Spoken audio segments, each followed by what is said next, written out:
Today's the day that the Chaz, the Chop, whatever you're going to call it, has officially died. The mayor, seemingly finding her spine, ordered the police to clear the protest camp out.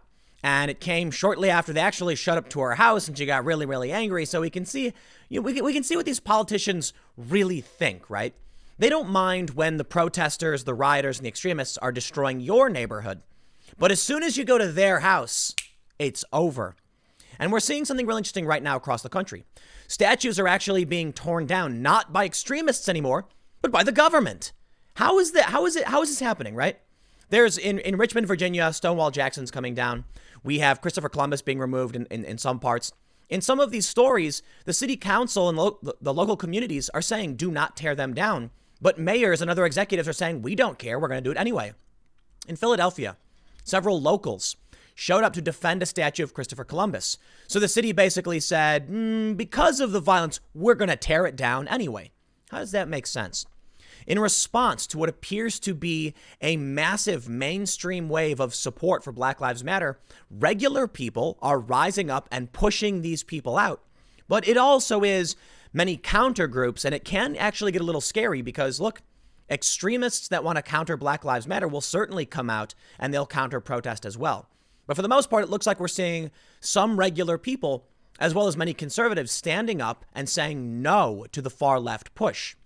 About a week or so ago, I did a segment on the IRL podcast where I ranted saying people need to stand up for themselves. Some people asked what they could do. And I said, the only thing you really need to do right now, and the best thing you could possibly do, is just stand up for yourself and voice your opinion. Well, many people have taken it a little bit further than that by having peaceful protests and going out waving flags. Some of these end up as counter protests on both sides, where some groups will say defend the police, then defund the police comes up, and then there's clashes, and that's bad. We don't want that to happen. This could possibly escalate, but for the time being, I want to talk to you about regular people and counter protesters rising up to push back against what appears to be the popular message. The reason is, there's a viral photo going around of a soccer player standing up for the national anthem while all the other players kneel. It's interesting because only a few years ago it was inverted. All the players would stand and one player was kneeling. Now it seems like most people have just adopted this religion. They're literally getting on bent knee for this non-theistic religion known as intersectionalism. But some people are still standing defiant and saying no. And that's what I want to highlight today, because some of these people, just regular people. Notably, this first story. Now, of course, I mentioned the Chaz is gone. But this story went extremely viral. Man starts tearing down Seattle's chop zone, flipping tables and throwing barriers. And this was just about a week ago. This guy was fed up. A regular person just saying no. And he took it a little bit further than I would, I guess. He showed up and actually flipped tables over. But it shows you that although it may feel like you're the only one who thinks what you do, I think this is not the case. I think most Americans do not like what's happening, do not support this. And we'll see how things play out. But the reason I feel this way is, for one, we are now seeing the rise of counter-protests. But also take a look at Hannity's ratings in the first quarter of this year and Tucker Carlson's ratings in quarter two. At a time when cable TV news is supposed to be dying, Hannity and now Tucker Carlson have made historical ratings records. Tucker Carlson getting around 4.33 million on average is the highest in cable TV history for a news program. What does that mean? Well, it means a lot of people are paying attention and tuning in, and a lot of them are in the key demographic. And I'm not saying this necessarily brag, but for me as well, my viewership is skyrocketing. It seems like many people are finally having enough of all of this insanity, and they want to be active, they're engaged, and they're paying attention. So let's get started and actually see what's going on. Before we do, head over to timcast.com/donate if you'd like to support my work. There's many ways you can give. There's a P.O. box if you want to send some stuff my way. But the best thing you can do, just share this video. I'm competing with all these big mainstream media networks that will tell you everyone thinks one way. And although Fox News, Tucker Carlson particularly, is getting all these ratings, I don't necessarily agree with everything he says, and I'm sure many of you don't either. But he's just one channel. So although he's doing well, there are many, many, many other channels that have a counter narrative supporting all of this, and they dominate. If you want to help me and you think I do a good job, sharing the video really does help. But let's jump over to this story right here. Check this out. I'm going to show you a series of stories of what appear to be like regular people, counter protesters. First, photos Back the Blue rally in Fredericksburg. Hundreds of people turned out at Herkamp Park for the Back the Blue rally in Fredericksburg on June 28th. Demonstrators were escorted by a phalanx of bikers as they marched through downtown to the Fredericksburg Police Department on Cohen Boulevard. Take a look at this photo. It is not a one-sided issue. It is not just the far left in the mainstream media. There are many people who do not support what is happening. I wonder how many of these people will vote. I wonder how many of these people are remaining silent still because they're scared of violence and cancel culture. How many people are willing to stand up and be defiant, to be the only person refusing to kneel for the national anthem? That's what I wonder. We can see photos like this, and I'm not here to say that they're necessarily right or wrong, just to show that there are many people. We got your six, they say to the police. Right now, police across this country are being demoralized. I think cops in smaller towns are doing a fairly good job, but we do have problems with the big city cops, notably the unconstitutional enforcement we saw when all these governors were saying, shut down your businesses, and still are. While I can certainly respect trying to restrict COVID and the spread and all that stuff, we have a constitution, man, and there are certain things you can or can't do. In fact, I saw one argument recently in my local community using the Nextdoor app, actually, where they're talking about New Jersey and Governor Murphy. In New Jersey, the governor has supported Black Lives Matter protests, and I believe he's actually joined them, but also told everyone else that you can't do certain things, weddings, funerals, schools, etc.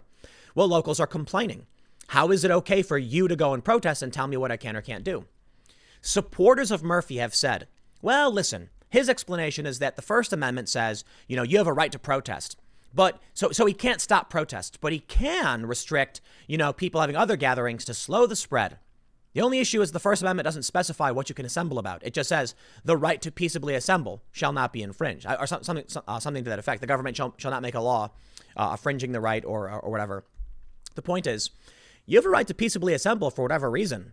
Peaceably, right? Now, obviously, you can't break the law, but if you want to talk about your favorite, a cartoon or comic book character, that is, as far as I can tell, protected, same as anything else. So we can see this here, but let me show you some videos. In this video that's going viral, Crips gang stops Antifa BLM looters from looting and kicks them out of Long Beach. Well, I can say you have a guy who is pushing these people and saying, say something, and shoving them out. We can see regular people are standing up to these far left extremists. Now, this video is not recent. It's actually from earlier in the month. And this man, as far as I can tell, is not an actual Crip. The true story is, as far as I know, he's a regular guy who just lives there. And that's a bigger story. Now, of course, this account tweeted out that it was a Crip gang member just because wearing blue, I suppose. Maybe, I don't know. I don't see evidence to suggest that's the real case. But I think it's better to just say a local, a resident, a local individual is saying no and get out. And we have more stories like this. Check this one out. Patriots all over America are starting to stand up. This is a video which looks like, I believe it's from South Philadelphia, where people are yelling, "This is not Seattle." Interesting. These guys, I don't believe, are overtly political, but some of them do start chanting 4 more years, and other people start chanting USA. They're saying, get stuff out of here. You can't bring this to our neighborhood. I think what we saw in St. Louis with the couple with guns, I think what we're seeing here and all these things I've shown you is that regular people do not want this and will not stand for it. One of the scary things about the rise of the far left is that they seem to be unopposed, and that because of this, it seems to be that most people agree with their new religious beliefs. They don't. But conservatives and regular people, moderates, and actually many liberals aren't saying anything. So these big companies just say, okay, I guess. It's something I brought up the other night, right? If you have these far left activists who have an email list, and they send an email saying, hey, everybody, email Verizon and tell them to cancel their ads on Facebook.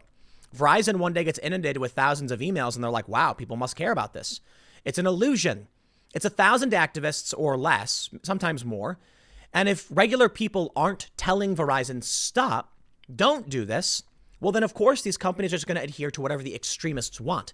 And that's how you end up with extreme minority rule. Of course, this could backfire on the Democrats very, very, to an extreme degree. I look at these videos. Check this one out. Protesters rally to save NYC's Museum of Natural History's Teddy Roosevelt statue as de Blasio and Andrew Cuomo back its removal. This to me is nuts. Take a look at this story. Christopher Columbus statue removed outside Columbus City Hall. What? What? It's your city hall. Your city is named Columbus. Why are you taking down the statue of the guy? Yeah, because fringe minority groups are vocal and loud, and that's all that politicians and corporations see, and so they allow it. That's why it's so important that people speak up and oppose this. I'm not talking about every single counter protester, because some of them are kind of nasty people with stupid ideas. But most Americans, you want to go out on the 4th of July? Let me tell you something right now. Look at my video from yesterday on this channel. The Democrats have besmirched the good name of the 4th of July. No culture, no society is perfect. You can look back in time and find everyone has done things wrong, which shows you that we're always improving ourselves. The core of cancel culture itself is targeting the past and destroying people. Well, now they're trying to literally cancel America. Going back in time, pointing to the worst of the worst, ignoring all of our great accomplishments, and then tearing it all down. The important thing, I mentioned this before about Christopher Columbus. 1492, Columbus sailed the ocean blue, they say, right? That's hundreds of years apart from the founding fathers of this country or the birth of the United States. They're just lumping it all into the same bucket, and they want to just erase everything and start over year zero. They want to just begin anew. Regular people like their history. They believe in what we've accomplished in this country, what we've fought for. Know this. If they erase the history of this country, they also erase the accomplishments of defeating the authoritarians, winning the Cold War, however you want to define it, actually defeating the fascists. So I can understand you got an issue with the history of people like Columbus. But destroying history makes very little sense. And you know what's interesting is that even Joe Biden actually agrees. He recently spoke out and said that, take the Confederate statues down, I guess, put them in a museum, but the rest of them should stay, including Columbus. He's right. I respect it. Now, I certainly don't think he's going to win this argument because Biden doesn't come off as strong, but I agree. I don't see a reason for the Confederate statues to be up. That's my opinion. But I also don't think that people should take them down by force. And I certainly don't think that local governments, local mayors, should ignore city council and just tear these things down. But that appears to be, what we're actually seeing. But over here, protesters are actually rallying now to defend the Teddy Roosevelt statue. It's right here. You can see there's a Native American, there's a black man behind him. And that's what they mention. The city wants to get rid of it. Protesters are showing up to actually defend it. They say, Ellen V. Futter, the museum's president, told the publication that the removal was more about the statue's hierarchical composition than a reflection on Roosevelt. I'm not going to read into too much detail here. I just want to show you that regular people are rising up. But now I want to get to the scary thing that I think we're seeing is briefly what I mentioned with Christopher Columbus, right? That the city just removes it. Was there a vote? Did the people speak up? Is this what the community actually wants? Or are we dealing with a fringe ideology infecting the minds of certain executives who are taking it upon themselves to remove things and no one is doing anything to stop it? It is not the way our country works, that you can just snap your fingers and determine what you want. Take a look at this story. Boise mayor condemns violence and intimidation at downtown rally, blames counter-protesters for clashes. Boise police say they broke up multiple fights at the event, but did not make any arrests. The reason why this story is interesting, twofold. They say, I've read a bunch of stories about what happened in Boise in the past couple days. They say there were some, pretty far-right Nazi people there. Some pretty bad dudes flying some pretty nasty symbols. The question I have is they highlight this as though it, represents the entirety of the group. I don't believe that's fair to say, but I also don't know because I wasn't at the event. So I will just say outright, we, as well as everyone else, should condemn that fringe ideology and the symbols that they represent. But we should also point out the same thing for Antifa. When they wear, communist flag or Soviet flag masks and fly similar symbols, can we not condemn the same thing? We do. We should. We need to. So yes, you will see extremists on all sides of this, and that shouldn't take away from what regular Americans are trying to say. In this story, however, I noticed something very, very interesting. The mayor spoke out against the counter-protesters. Now, let me read you what she said, and I'll tell you why I find it fascinating. Mayor McLean of Boise said, "Last night, our community witnessed and many of our residents experienced physical violence and intimidation by counter-protesters during a Black Lives Matter protest at City Hall." Interesting that she would speak out against this. Now, I'm not going to speak to her as an individual. I'm just highlighting the direction for which she is pointing, because we just went through weeks of riots and looting and fires, just destruction and chaos and fear and terror. And what did we get? Democratic mayors and governors defending the riots. Now, not explicitly saying, hey, great riots, but they called them peaceful protests. These protesters are peaceful. They must be protected. They cheered for them. They marched with them.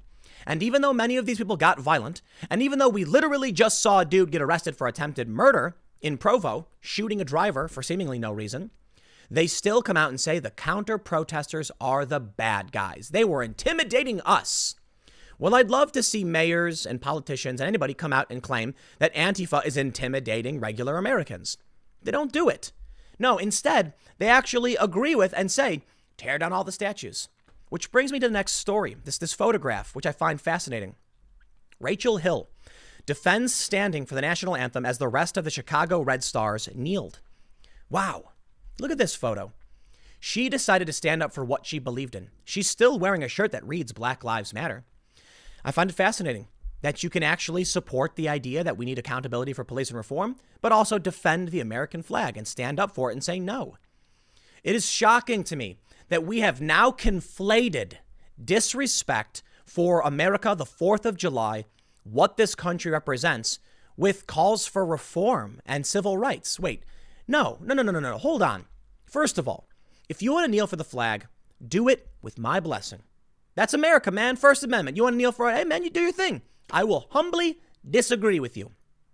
But I'll tell you this. I think you're wrong. I think the fact that you are kneeling for the flag simultaneously shows just how great that flag is. And so does burning it. It's almost ironic or paradoxical that in an act of defiance against symbols of this country, you are signifying just how truly great this country really is. Have you seen what's going on in Hong Kong recently? China is taking over. They passed new national security laws, and now they are cracking down on residents of Hong Kong. I can only imagine what these people must be going through.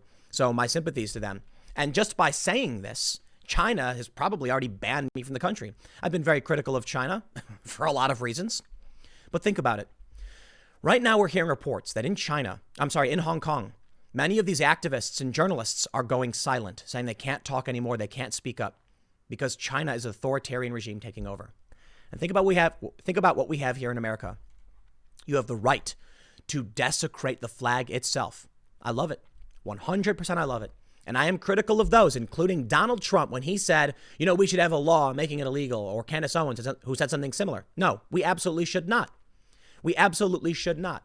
Destroying the flag is the greatest symbol of the freedom that flag represents. And so while I would never do it, because I truly respect the freedom represented by that flag, I look at the act of defiance with a smile on my face, saying, your defiance says to me, we really are living in one of the greatest countries, if not the greatest, on the planet.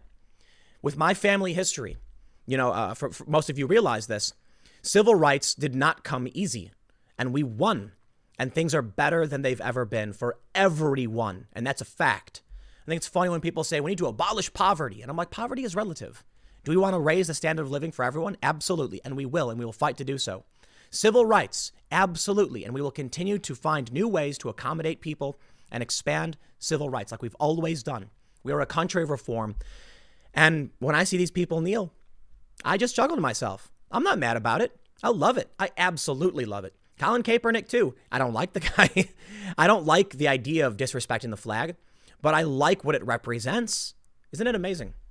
But the reason I highlight this is that this woman was actually defying mainstream pop culture by just respecting the flag.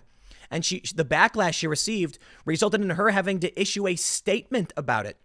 She said, when I stood for the national anthem before the Chicago Red Stars' most recent game, this was a decision that did not come easily or without profound thought. Wow, are you kidding me?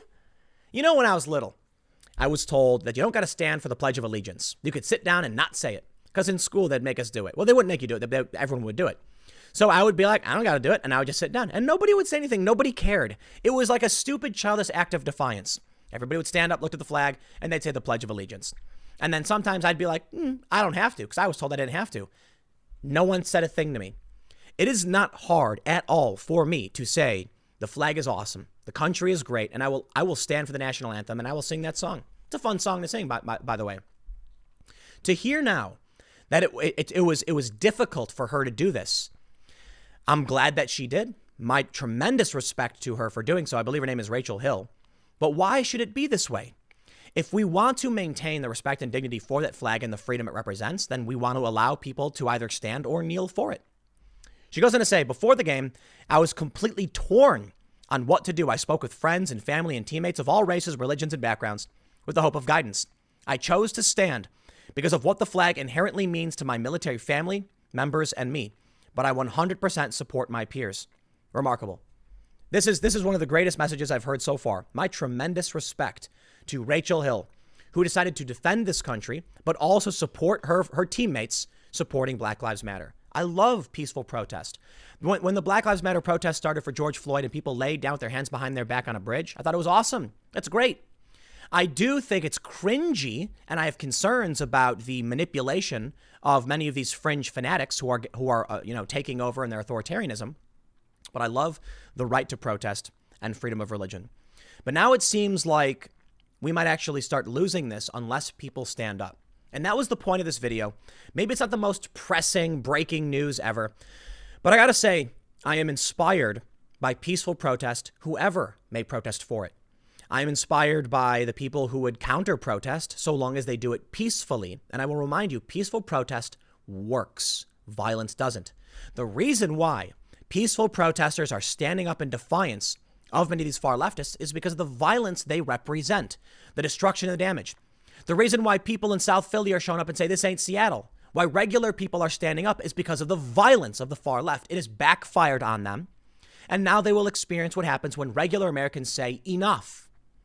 Perhaps we are heading towards another tremendous Donald Trump victory. I can't tell you for sure. I don't know. But I want to stress the point I made about this woman standing up, because to see that someone had to contemplate, negotiate, and speak, get advice over whether or not they should be standing for this flag, to me is shocking. I think it's great if you want to protest it, but we should never feel scared to stand up for what we believe in. But we're getting there, and that is scary. I can only imagine, I can only hope that regular Americans today still love this country, respect it for what it is, and understand why that flag is something truly great, why it represents really great things. And if that's true, and deep down people really do believe in America, then maybe we will see something profound on Election Day. But I got to be honest, the Republicans don't represent anything, in my opinion, and there's been a major backlash against them. Republicans are speaking up far and wide that they're fed up with the Republican Party. Conservative commentators are saying Republican leadership doesn't even make sense. That's an oxymoron. They both can't exist. So while you may be critical of the Democrats for literally getting on bent knee for the far left non-theistic religion of intersectionalism, and I'll be critical of the soccer players too, what do you have to vote for? I guess just Donald Trump, right? I have never been a big fan of the man in terms of politics. In terms of his comedy, his entertainment, he's a funny guy. I can respect that. You got look, if you've never seen a Trump rally, you don't understand. The dude is a comedian. He really, really is. He does stand-up bits, and they are funny. One of the things he said at the last rally is like, I ran for public office one time and became president of the United States. And it's hilarious. It is. It's a joke. Of course, it's the one he ran for and he won. But the man knows what he's doing in terms of entertaining. But what is he doing beyond just the economy? Most people who voted for him, according to the polls, it seems, really respect him on the economy. And I've given him credit for that. But beyond that, what have we seen? Now, he's certainly taking actions against those who would desecrate statues. And he doesn't have the authority he doesn't have the authority over the states the way he may have claimed at one point. He doesn't. So there's not much else he can do. For now, it seems like Trump may be doing just enough to make people feel like he's fighting for them right now.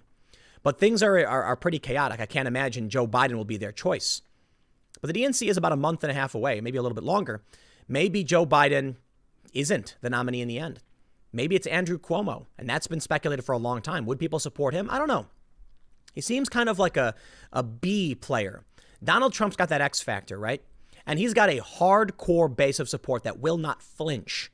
Around 40% of, I believe, of this country will not flinch, or at least the voters. And that means Trump only needs to convince a small amount of people in key areas to actually win. I think Donald Trump winning can be good if he proves he's going to stand up against the fanaticism, the violence, and defend the rights granted to us, our inalienable rights, but protected under the Constitution. But I'm not convinced he or the Republicans will do anything for the most part, at least for now. I guess we can only wait and see. The alternative, unfortunately, feels very much so worse. At least for now, regular people are starting to speak up and stand up. And perhaps that means there is a larger base of support for this country than for opposing it. But I guess we'll just have to wait and see as it is, right? That's what I say. As per usual, there's a lot that can happen from now until then. But hopefully what you've taken away from this is that it's not one-sided. There are people standing up and saying no to this, regardless of what you see from politicians and from the mainstream media and these major corporations. With the ratings explosion for people like Tucker Carlson and for channels like mine, there are people who are not necessarily conservative who are standing up and saying this is too much and we need something else. You can't keep doing this. I guess it will come to fruition, whatever comes in November. Maybe sooner than that. The 4th of July is only a few days away, and I'll certainly be celebrating it. I guess we'll see. We'll see how it plays out. I'll leave it there. Next segment's coming up at 6 p.m. YouTube.com/TimCastNews, and I will see you all then.